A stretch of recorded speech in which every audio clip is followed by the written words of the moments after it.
Hi, ladies and gentlemen. My name is Maria Dismondy, and I am the founder of Cardinal Rule Press. Let me turn up the volume here. And I am doing the Coffee with Maria segment. Here's my coffee, little Ellen DeGeneres mug. So grab a cup of coffee, sit down, and hear what I have to say, because today we are talking about the importance of testimonials. So if you are an author or you are a publisher, this video is for you. They usually last between 2 and 5 minutes, so if you've got the time, sit down and listen up.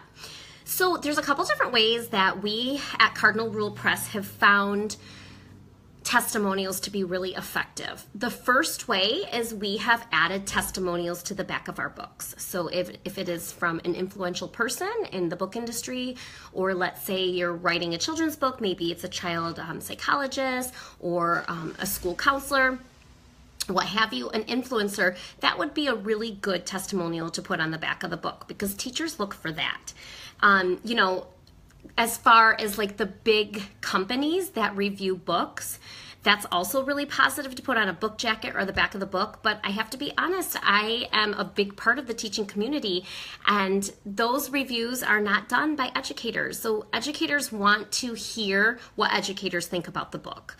You know, I think somebody can write a really good children's book, but it's not written for children, if that makes sense. So maybe it's not to inspire and motivate children. So there's a difference. So I really, I would consider adding a mix of testimonials and be very careful about what testimonial you put on your book jacket.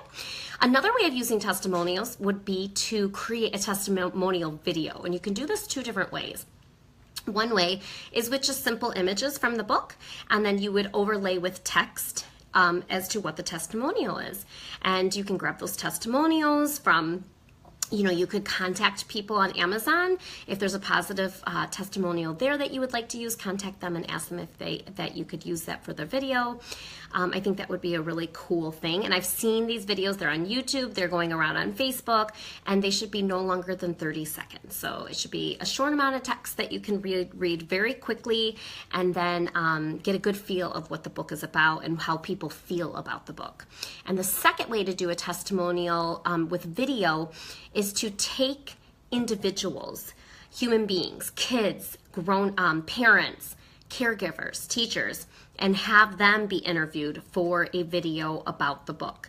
Again, this type of video should not be any longer than 2 minutes. So there's different types of videos. Like if you're tuning into a video with people talking, people's attention span is a little bit longer, so they will stay tuned in for approximately 1.5 minutes to 2 minutes. However, if it's just text, I just read a research study, and they say now with our attention spans, with how much social media and dynamics of screens that we've had, that people's attention span are really going down. So if it's just text, it's going to be, you want it to be around 30-45 seconds tops.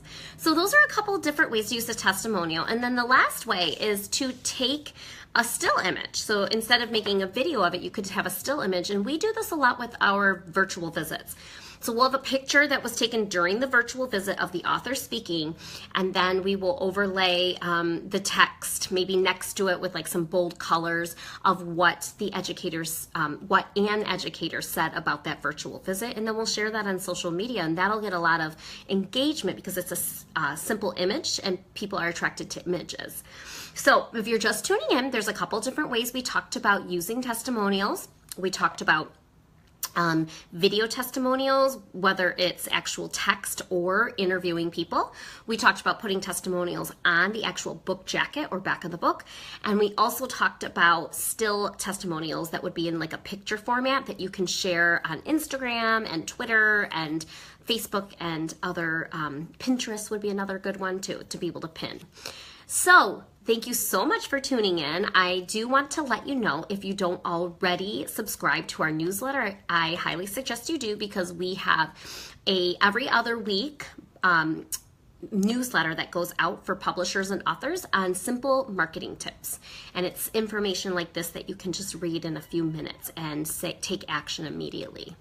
Because what we know is that the easiest part is writing the book. The hardest part is actually selling the book. So ladies and gentlemen, I hope you'll tune in next week on Thursday for Coffee with Maria.